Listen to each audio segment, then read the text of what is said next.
Thank you for having me on your boat. Okay, what are you retired or you still working? I'm retired. Yes, I've been retired for about 20 years.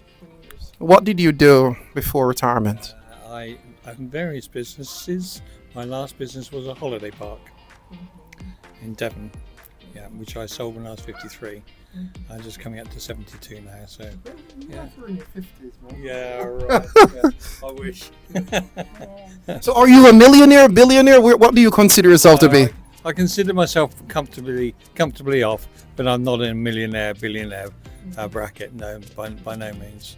Yeah. So back in the days, were you an employee or you had a business? I had a business. Yeah, yeah, I had a business. Yeah. What was the business like? Yeah, like I say, it was a holiday park where we used to have people staying with us, and they owned holiday lodges and caravans, and they used to come camping and all that kind of stuff with us. So yeah, and I had that for about 10 years. If you were to go back when you first started, what changes could you have made in the business in order to make it more successful? That's a very difficult question. I don't really know, because we had to struggle when we first took the business on. We had hard work. I suppose hindsight is a wonderful thing, and if I had more hindsight now, I'd have probably said, yeah, it's difficult. Do it with more money. Yeah. If you can have more capital, then that obviously helps.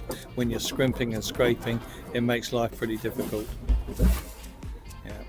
Say that someone was to start out from zero, no money at all. How could he reach a level to have a business similar to yours? Hard work and attitude. Those two things. If you're prepared to roll your sleeves up and work, and if you've got an attitude, and if you've also got vision, I think that's quite an important thing. Have some vision in life where you want to maybe go. But I'm a great believer. I'm old-fashioned. I'm an old guy. That you get somewhere if you're prepared to roll your sleeves up and work. Do that, then things start to happen. But you can't just sit back and wait for things to happen, or hope somebody else will make it happen for you. So that's my mantra. Could you give me a scenario where you had a difficult day with a customer and you pleased them on the spot? Or yeah. Oh, many. I've been in that sort of situation all my life with various things. Can you give us a scenario so people can learn from it, so they can be better? I think the best thing to do is to sit your customer down. If they got a problem, if they come in waving their arms and haranguing, sit the customer down, talk to them, respond to them, maybe nod and agree and things like that, and just calm the whole situation. In most cases, people are pretty good about it, and you can normally get a problem solved or a dispute solved simply by sort of talking to people. And I think most people, once their anger has subsided, are pretty reasonable and they're quite sort of open. And I think just being reasonable, it's a bit like negotiation. If both parties come out of it with something, then I think most people are happy with that. But certainly if you're in a dispute, don't go in with your guns blasting and stuff like that. That never solves anything. 1 minute.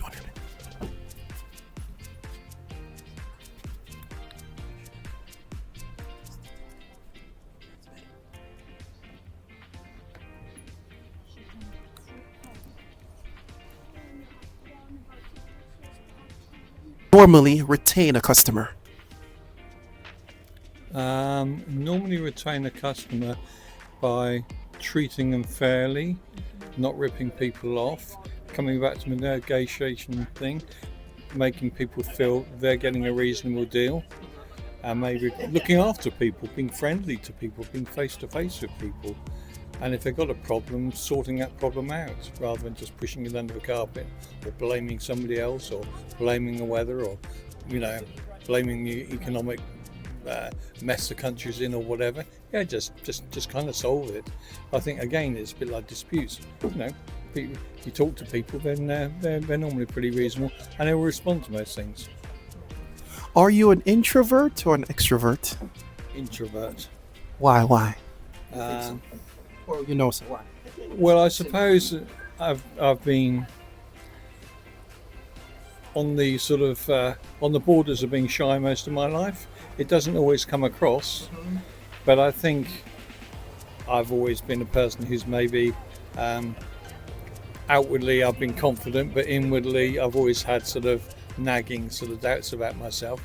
And I think that's one of the things that's maybe sort of drives people on in life is having those sort of doubts and niggles. If you think you're the best at everything and the best thing since sliced bread, then I don't think you can sort of get anywhere. You just end up sort of, I don't know, falling down like a pack of cards, really. Normally, they say never mix business with pleasure. Do you believe in this? Yes, I do. To what degree? I just think the two should be firmly kept apart, and it's a bit like sort of employing staff. I think I'm not saying you should be aloof from your staff, but you can't be friends with them 1 minute and then be the boss or the leader of the business another minute and have that same sort of degree of respect. So yeah, I'd say don't mix business with pleasure, and be very careful about bringing family into business and things like that. I know that. Yes, Because, agree with that, man. leads to some interesting scenarios. Yeah. Now, there we'll have employees watching this video. What advice could you give an employee in the market? Things that they should do and they should not do in that business. You know, get out the thoughts you had when you were younger that you'd like to just throw. This is the time. You know, give do's and don'ts that employees should. What do you say? Should what do you call? I think if you're an employee, just get to work on time, work hard, be honest, get on with people and do a good job. And hopefully if you do that, you'll have recognition and you'll be recognised. But yeah, it has to be done. I think it has to be done. Yeah, my mantra in life has always been to work hard, get up, do a decent day's work. That effectively is why I've been able to sort of retire a little bit earlier in life than most people, because I've been able to build up a business, accumulate a little bit of wealth and live on it. Not like a millionaire or anything like that, but Close to, right? yeah, well, possibly, yeah. How much? What's the price of this boat? Cash, if someone would like to buy from you. If they wanted to buy about 250,000, Really? Okay. maybe a bit more if you buy a new one. Yeah, yeah. How old is this boat? 5 years. Okay, still young. Not bad, not bad. Okay. Okay, what would you advise business owners who's coming into the market? Oh, it's a very difficult world we live in now, because there's a world of multimedia and internet and exposure and putting yourself out there in the market. It's a very different situation where I found myself 30-40 years ago, where people used to advertise in magazines and newsprints and things like that. So the whole market has really changed. I don't have a lot of it. I don't have a lot of advice on what I could do, because you'd have to talk to somebody a lot younger than me who understands the media, TikTok, Instagram, all of those things. That really goes a little bit over my head. But what I do know is that is a very important part of anybody's business these days. It's a communication, and it is communication via the media, via the net, and things like that. So yeah. And you do have to put yourself out there. Yes. Yeah. Do you sell yourself to that degree, or how would you describe I don't know, because again, the world has changed. You've got all these influencers with massive followings and things like that. So I don't really quite sort of understand that.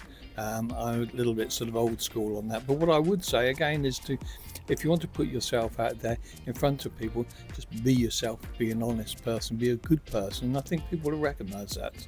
You know, if you're trying to pull the wool over people's eyes, or try and pull a fast one on people, I think they recognise that, and your sort of credibility crumbles pretty quickly. Now, back in the days, what were the strategies that you used to get customers? If you didn't use social media at that time.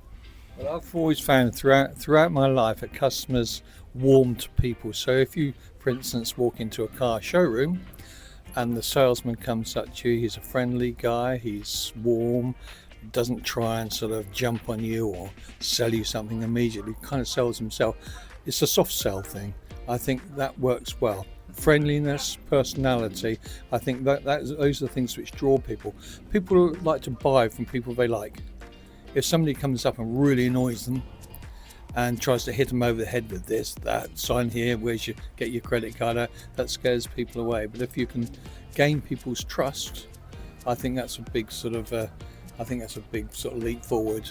And so gaining people's trust, being friendly, being your honest yourself, and being a sort of a level human being, really, not trying to sort of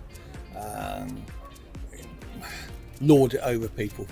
Yeah, but again, the world has changed, and maybe that's not the sort of the necessary sort of qualities you need these days. Like I say, with these sort of influencers, with these fantastic lives, Ferraris in the drive, and houses around the world, that's maybe what people aspire to these days. That's not kind of my world, to be quite honest. My world is plodding along a river at 5 knots. So, yeah. Do you have grandkids? Yes, I do. What you want them to think about you as a businessman?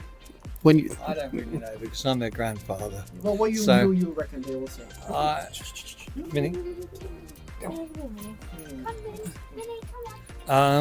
I would like my grandchildren to think that I was a Is good... he listening? What's his name? What's your name, young man? George, listen to your granddad. I would like, because I've got 4 grandsons, so I would like my grandsons to feel that I was a good person, I was a good grandfather, and take care of them, and most importantly, maybe fun to be with. I think that's quite a sort of an important thing. Somebody they look forward to seeing, rather than thinking, "Oh, it's granddad again." But that's outside my control. You can try. At least he's here, so he keeps that in mind. But he is George is a good lad. He's a really good. He's been cleaning the boat this morning. Yeah, for a little bit of money, for £2, and he's cleaned the boat. I think that's a good sort of. So you give him wages. Lesson. Okay. Yeah, that's a good lesson in And life. keep a bit of overtime. Yeah, he works hard, so we give him a couple of pounds, and he can go out and spend that as he wants. So yeah, that's what makes the world go around, really, isn't it? Is it your intention to get him into the business that you had? My business has been that's been gone for 20 years. So I mean that business is over. All I'd like my grandsons to do is to sort of follow their instincts, and hopefully get into something which they can enjoy, and something which will hold them in good stead throughout their lives, be it in the artistic world or the financial world or whatever. But I'd like to think that their parents are giving them a good enough upbringing so they can decide when they get to that age what they want to do, and hopefully they can flourish in it. So I'd like to see my grandsons in 20 years' time as being confident, successful young men making their way in the world. And you don't prefer employment over to owning a business? No, Period. I think being a businessman or an entrepreneur is not for everybody. People who are in business, entrepreneurs, are slightly different from people that maybe want to make it play it a little bit safer in life, want the certainty of a salary at the end of the week or at the end of the month, and that's okay by me. We're all different. So if you're an entrepreneur, you may be prepared to take more risks and go a little bit further than most people would contemplate. Maybe get into a little bit of trouble financially, because most entrepreneurs and business people, that's happened to them at some point in their life. So yeah. But I think with youngsters, is just follow your ambition, follow your instincts, and if you can do that, and I think the other thing which is very, very wrong these days is giving kids the impression that they can do whatever they like in life. If you want to be an astronaut, you can be an astronaut. You've got to be sensible about expectation in life. And if you're good at art, or if you're good at selling, or if you're good at being creative or something like that, nurture that. But don't try and kid kids that they can do whatever they want in life. Yeah. So yeah, that's my... Any final words you'd like to just give to the young entrepreneurs that are inspired? Anything? Final. Stick with it. That's my thing. Stick with it and believe in yourself. I think if you can do that and work hard, nothing. You've got to. I think you've got to have those 3 qualities, and if you can do that in life, I think you'll go a long way in life. Before we end, do you believe in God? I sit on the fence. I'm not sure if I'm a believer or non-believer. I kind of, yeah, I have some pretty sort of personal opinions on that, which I sort of hold pretty dear to So, myself. do you think that Stan had a positive or negative goal in your business? Oh, I don't know. I wouldn't say either. I don't think sort of religion comes into sort of business or lifestyle or anything like that. Yeah, not in my case. In my case, not in everybody's case. Yeah. So yeah. Thank you for your time That's all right. and all your best in your retirement. Thank you. Yes, and thanks. Okay.